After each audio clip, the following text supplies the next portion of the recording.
নমস্কাৰ। আজিৰ দিনটোৰ ৰাশিফল। আজি 16 জুন শুক্ৰবাৰ। প্ৰথমে কৈছোঁ মেষ ৰাশি। স্বাস্থ্যৰ কিবা সমস্যা আছিল যদি আজি ভাল হ'ব। মানসিক চিন্তা দূৰ হ'ব। বৃষ ৰাশি। ধন লাভ হ'ব পাৰে।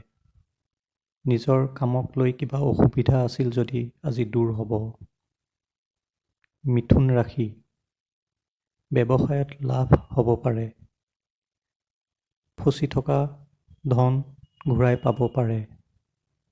আজি সৰু যাত্ৰা হ'ব পাৰে।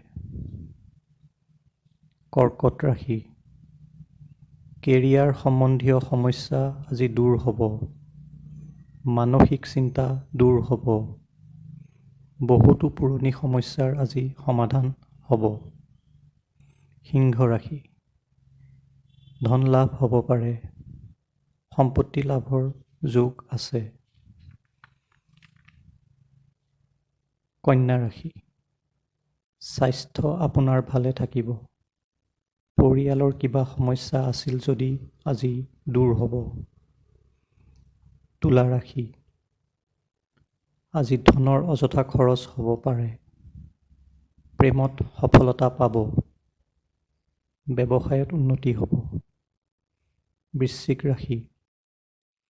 ধন লাভ হ'ব পাৰে। পুৰণি কিবা কামৰ সমস্যা আছিল যদি আজি সমাধান ওলাব। বন্ধুৰ লগত সম্বন্ধ ভাল হ'ব। ধনু ৰাশি। পৰিয়ালৰ সমস্যা আজি দূৰ হ'ব। কৰ্মক্ষেত্ৰত বন্ধুৰ সহায় পাব। মকৰ ৰাশি। কেৰিয়াৰত লাভ হ'ব। যাত্ৰা হ'ব পাৰে। কুম্ভ ৰাশি। আগতে কৰা কষ্টৰ আজি ফল পাব। স্বাস্থ্যৰ সমস্যা দূৰ হ'ব। মীন ৰাশি। মানসিক কিবা চিন্তা আছিল যদি আজি দূৰ হ'ব। সৰু যাত্ৰা আজিৰ দিনটোত হ'ব পাৰে। আজিলৈ বিদায় লৈছোঁ। নমস্কাৰ। ওম নমঃ শিৱায়।